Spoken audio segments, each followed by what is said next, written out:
All right, we are back, and we're going to talk about the good and the bad for Battleground. Overall, the show gets a solid thumbs up from me. It was a solid show.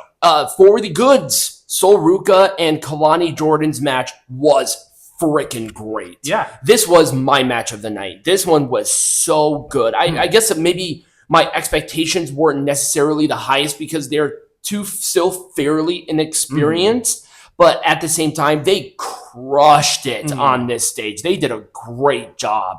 People were into this match, and I was so happy for them. Yeah. You're like, go out of your way. This is a 2 thumbs up match.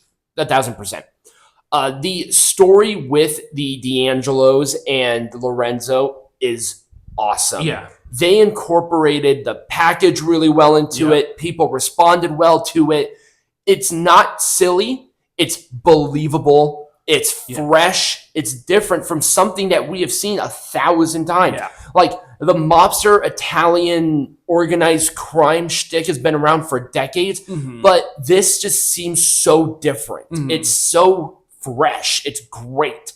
I love the lore behind it, where we stand from here. They've structured it well. Yeah. The aura that both of them really give is great. I loved Luca Crucifino's involvement because he's sort of in the middle still. Yep. It's just good stuff all the way around. Yeah, it was just phenomenal. It was so cool. Vaquer and Grace was an excellent match. I'll be honest, I do wish Jordynne would stay in NXT longer and hold the belt, but you know what? Jordynne Grace, we all knew that if she was going to stay in NXT, it wasn't going to be for a long time. No. You knew that was going to be the case. And this, folks, is the reason why the women's divisions have secondary championships. This is the reason why. Because it's just so stacked on every freaking level.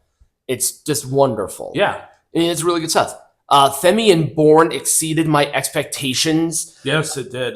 With Borne, this is definitely they threw him into the deep end. Yes, they did. Where he could have threw him up against Soba Femi. Here we go. For the NXT champion on a pay-per-view. Like, this is a premium live event, rather. This is not a regular show. Exactly. So he did swim. Yeah. Could he have done better? Yes. I think maybe a little more build would have been. But you're nice. also going up against Obafemi. Right. Obafemi is not someone you go up against and survive very well. Right. But I did like this. I did too. And then Joe Hendry's match with Trick Williams was very good. I was not expecting this match to be the main event. No, I did not either. I mean, they are treating this TNA title very well.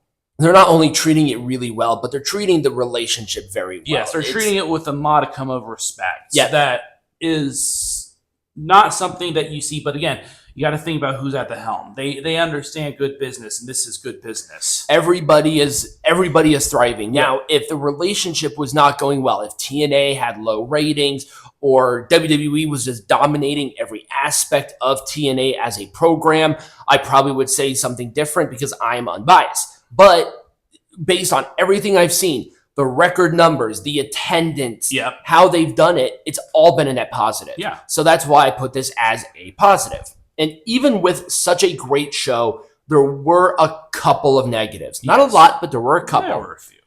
This definitely was the weakest match of the night. Yeah, the 6-man tag was very weak. There was no full direction with it, which I did not like.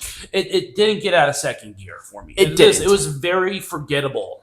Now, I like Hank and Tank as champions, but they are just now champions, and then they're in this 6-man tag. It feels very random, and I just don't like it. That's sort of why I put this here.